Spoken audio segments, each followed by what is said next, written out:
Hello students, class 11th accountancy हमारा subject.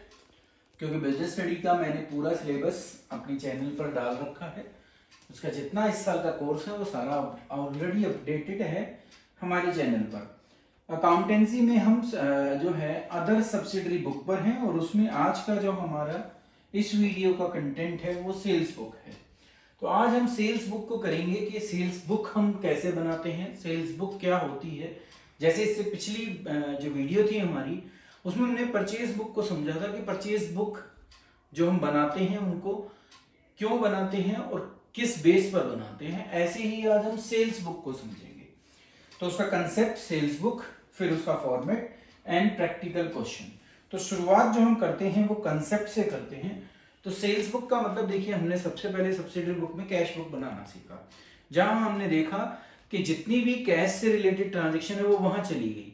अब अगर सेल क्या होती है, सेल होती है गुड्स की। गुड्स मीन्स वो चीज जिसका या तो हमने मैन्युफैक्चरिंग और या जिसको हमने परचेज किस लिए किया है, पर्पस क्या है, रीसेल करने के लिए, उसको हम गुड्स कहते हैं। तो जब हम गुड्स को बेचते हैं और कैश में बेचते हैं तो वो कैश बुक में चला जाता है। बट अगर हमने उसको क्या करा है, क्रेडिट पर बेचा है तो फिर वो कैश बुक में तो जाएगा नहीं, सब्सिडरी बुक में। तो फिर कौन सी बुक में जाए, तो फिर जाता है वो हमारा सेल्स बुक में। तो कंसेप्ट सिर्फ हमें ये बताता है कि जब हम क्रेडिट सेल करें तो अगर सब्सिडरी बुक में हमें रिकॉर्ड करना है तो किस बुक में रिकॉर्ड करेंगे, हम उसको सेल्स बुक में। तो ये कंसेप्ट हमें समझाता है। अब हम फॉर्मेट पर चलते हैं और वहीं पर कुछ और भी समझेंगे। तो देखिए, सबसे पहले अगर हम फॉर्मेट देखें तो यहां मैंने दो फॉर्मेट अभी लिए हैं। वो दो फॉर्मेट हैं कि एक में जब हम विदाउट जीएसटी हमारे क्वेश्चन में हो तो हम ये एक आपसे पहले जो हम नॉर्मली यूज करते थे उस फॉर्मेट को यूज करेंगे। ये लगभग बिल्कुल किस जैसा है, परचेज बुक जैसा है। वही डेट का कॉलम, वही इनवॉइस। इनवॉइस कब आएगी, जब हम क्रेडिट में बेचते हैं, ठीक है। और नेम ऑफ द कस्टमर जिसको हमने बेचा है, वहां सप्लायर था, यहां पर वो कस्टमर है जिसके अकाउंट को हमें क्या करना है, डेबिट करना है।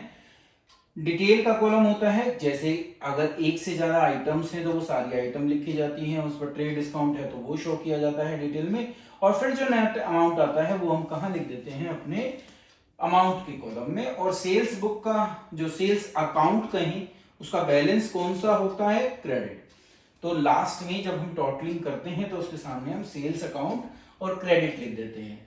बट क्योंकि अब जीएसटी का कंसेप्ट आ चुका है तो जीएसटी के साथ अगर हमें क्रेडिट सेल को रिकॉर्ड करना है सेल्स बुक में तो शुरू के कॉलम तो लगभग वही रहते हैं, जैसे date, invoice number, name of the customer, LF, detail.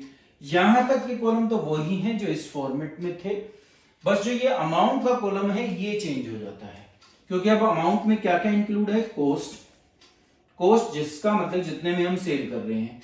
फिर या तो आईजीएसटी लगेगा, कब लगेगा, जब इंटर स्टेट क्या हो, सेल हो। इंटर स्टेट का मतलब जब दोनों स्टेट अलग अलग हों, किसकी, बायर की और सेलर की, तो उसमें आईजीएसटी लगता है। सीजीएसटी और एसजीएसटी कब लगता है, जब इंट्रा स्टेट हो। इंट्रा स्टेट का मतलब क्या है, जब सेम स्टेट से हो, तो ये टैक्स हमें लगाने होते हैं, तो उसके कॉलम हम बन जाते हैं। और लास्ट में अगर हमने कोई फ्रेट चार्जेस, कैरेज दिया हो तो वो उसका भी कॉलम हम बना सकते हैं। इन सब का टोटल, कॉस्ट से लेके और आखिर तक के, इन सब का टोटल आता है हमारा टोटल अमाउंट के अंदर। और उसी के बेस पर यहां आ जाता है जो कॉस्ट का अमाउंट होगा वो जाएगा हमारे किस अकाउंट में, सेल में। ये भी हमें याद रखना है कि सेल्स अकाउंट जो क्रेडिट होगा वो कॉस्ट से होगा, टोटल अमाउंट से नहीं होगा। तो ये हमारा सेल्स बुक का फॉर्मेट है अगर जीएसटी साथ में चल रही हो तो। जैसे जब हम परचेज बुक में कर रहे थे एंट्री, तो दो नियम कह लो, दो रूल कह लो, वो दो रूल यहां पर भी एप्लीकेबल है। एक तो ट्रांजैक्शन या जो सेल हो रही है वो किस में हो, क्रेडिट में हो, ठीक है। और दूसरा, क्योंकि कैश वाली जो ट्रांजैक्शन होंगी वो कहां चली जाएंगी, कैश बुक में, तो यहां सिर्फ कौन सी आएंगी, क्रेडिट वाली। दूसरा, वो गुड्स होनी चाहिए, एसेट नहीं होनी चाहिए। अगर हम अपना ओल्ड फर्नीचर बेच रहे हैं तो वो सेल्स बुक में रिकॉर्ड नहीं होगा, क्योंकि फर्नीचर को बेचना मेरा बिजनेस नहीं है। तो वो मेरे बिजनेस के ऑपरेशन से रिलेटेड सेल नहीं होती, इसलिए किसी भी एसेट को बेचना सेल नहीं कहलाता। सेल किसको कहते हैं हम? सिर्फ गुड्स को बेचना। तो ये दो कंडीशन हमें देखनी है हर बार, ये फुलफिल हमारी होनी चाहिए।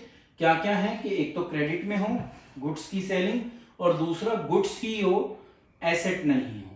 तो ये फॉर्मेट हो गया। अब एक क्वेश्चन ले लेते हैं। सबसे जो इस वीडियो में भी हम क्वेश्चन करेंगे वो एक सिंपल जो सेल्स बुक है उस पर करेंगे। नेक्स्ट वीडियो में हम जो है विद जीएसटी के ऊपर क्वेश्चन करेंगे, और वो आपके सामने आ जाएगी इसके साथ ही। देखिए सबसे पहला क्वेश्चन हमारा, ये क्वेश्चन जो मैंने लिया है ये हमारी एनसीईआरटी का ही क्वेश्चन है। तो एनसीईआरटी का क्वेश्चन नंबर 14 हम एक नॉर्मल सेल्स बुक बनाकर देखेंगे उसके थ्रू। तो यहां बता रखा है कि एंटर करो following transaction in the sales book of Messrs Bansal electronic.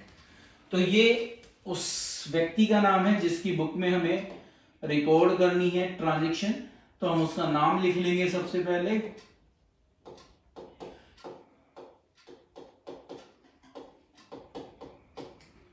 Sales book हम बना रहे हैं। अब हम चलते हैं अपनी पहली, देखिए दो कंडीशन मैं यहां लिख देता हूं, वो दोनों कंडीशन जिनको हमें देखना है कि वो फुलफिल हों। सबसे पहली है कि गुड्स होनी चाहिए, सबसे पहले हम यही देखेंगे। और दूसरी है कि वो क्या होनी चाहिए? क्रेडिट में होनी चाहिए अगर गुड्स हैं तो ये दो कंडीशन हमारे लिए बहुत इंपॉर्टेंट है, इनको हम याद रखेंगे।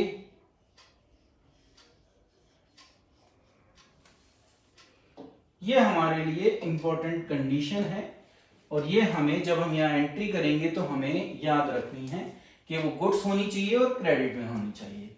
अब देखिए, सोल्ड टू अमित ट्रेडर, आप किसको बेच रहे हो?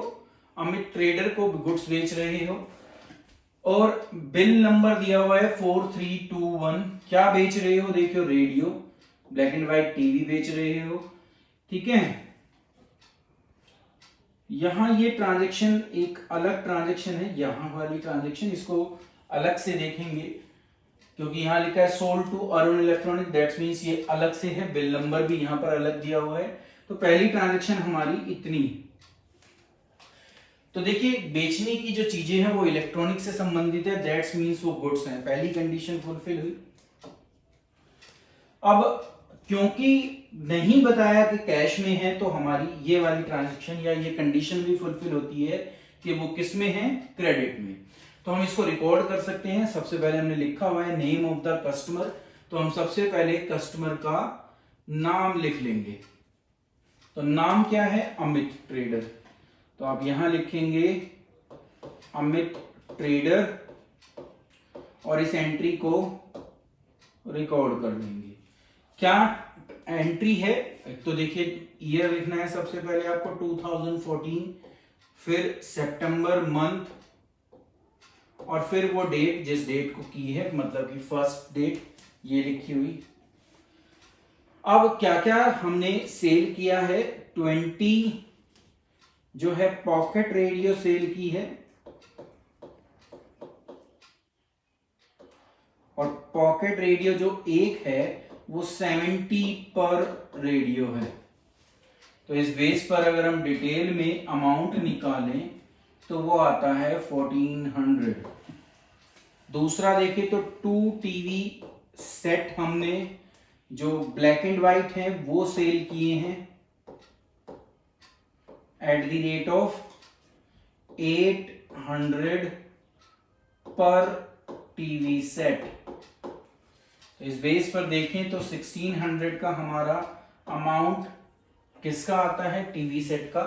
ट्रेड डिस्काउंट कहीं मेंशन नहीं है, तो ट्रेड डिस्काउंट नहीं यूज होगा, इन दोनों का टोटल होगा और वो हमारा बाहर लिखा जाएगा। ये हमारी पहली ट्रांजैक्शन हुई। अब हम दूसरी ट्रांजैक्शन की तरफ चलेंगे। ये कंडीशन हमें जरूर याद रखनी है। तो कंडीशन में फिर वही देखो, अरुण इलेक्ट्रॉनिक को बेचा है, बिल से बेचा है, दैट्स मीन्स क्रेडिट है, क्योंकि कैश लिखा होता अगर कैश में होती। अब देखिए टीवी सेट अगर हम बेच रहे हैं तो गुड्स भी है, तो ये कंडीशन भी फुलफिल हो गई हमारी। दोनों कंडीशन फुलफिल हो गई तो हम उस एंट्री को यहां पर रिकॉर्ड कर सकते हैं। क्या नाम है? अरुण इलेक्ट्रॉनिक्स। आप सबसे पहले कस्टमर का नाम लिखेंगे,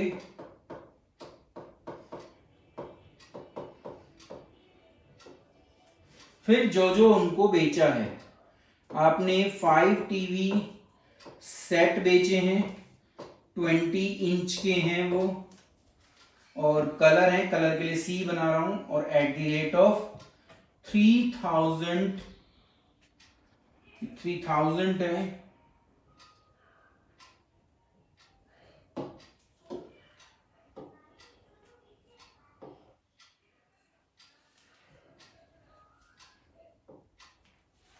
अब 3000 है मतलब कि 15,000 के आपने 5 टीवी सेट बेच दिए।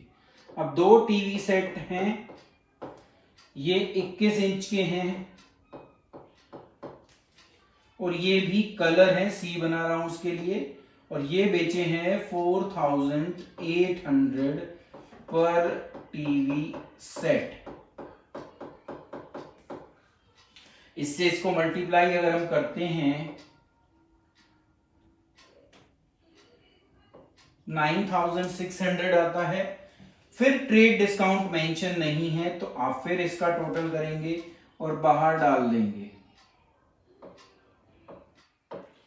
ये जो बिल नंबर हमारे दिख रहे हैं इनको हम इनवॉइस नंबर में लिख लेंगे।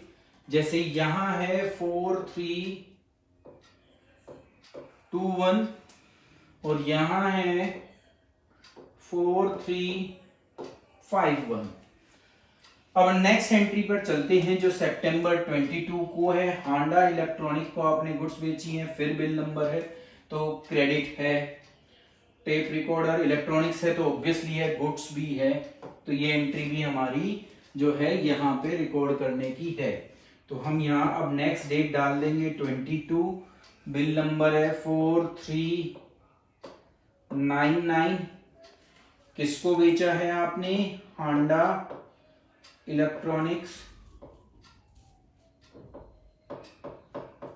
पार्टी का नाम लिखा जाएगा, कस्टमर का। क्या बेचा है? 10 टेप रिकॉर्डर बेचे हैं at the rate of 600 each. तो इस हिसाब से 6000 का अमाउंट हमारा होता है। और 5 जो हैं वॉकमैन बेचे हैं और ये है at the rate of 300 each. इसका मतलब 1500। ट्रेड डिस्काउंट इस क्वेश्चन में भी नहीं है, इस ट्रांजैक्शन में भी नहीं है, तो हम इसका भी टोटल कर बाहर लिख देंगे। अब हम लास्ट एंट्री पर पहुंचते हैं हमारी, जो सितंबर 28 को है। देखिए सबसे पहले लिखा कि हरीश ट्रेडर है, ट्रेडर से नहीं पता चला कि वो इलेक्ट्रॉनिक्स है कि नहीं है, तो इसलिए हम नीचे गए, नीचे देखा तो 10 मिक्सचर जूसर ग्राइंडर लिखा है, इसका मतलब इलेक्ट्रॉनिक्स है, तो गुड्स हैं वो। अब बात आती है उधार, तो क्योंकि बिल नंबर मेंशन है, कहीं कैश नहीं लिखा, इसका मतलब वो क्रेडिट में भी है, तो ये भी हमारा पॉइंट वैलिड है। अब हम इस डेट पर ये एंट्री यहां पर कर सकते हैं विद बिल नंबर 4430। नाम लिखेंगे हरीश ट्रेडर।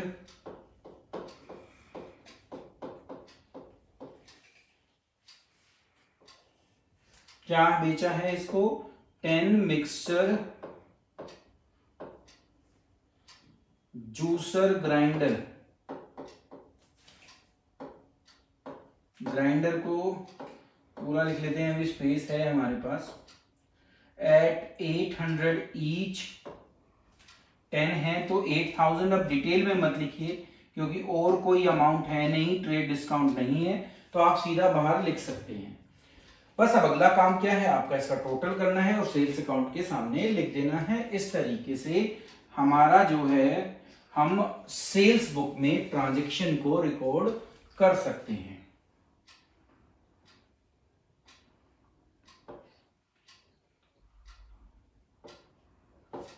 इस बेस पर ये हमारा 70,100 का बैलेंस आता है सेल्स अकाउंट का। एक बार टोटल फिर चेक कर लेते हैं, मुझे लग रहा है जैसे कुछ मिस्टेक हुई है मुझसे।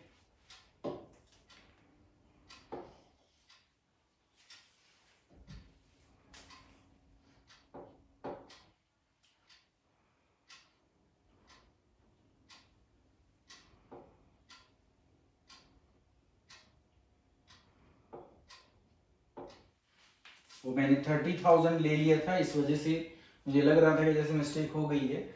8 7 15 और 24 39 42 42 43 है 100। अब ठीक है, तो ये आ गया टोटल। और इस तरीके से हमारी इस वीडियो का जो कंटेंट था वो यही था कि आपके सामने किस तरीके से हम सेल्स बुक को बनाते हैं ये रखें, सो दैट आप ये समझ पाएं कि सेल्स बुक को किस तरह से हम बनाएंगे। नेक्स्ट वीडियो में हम जीएसटी के साथ देखेंगे कि सेल्स बुक को कैसे बनाया जाता है। Thank you.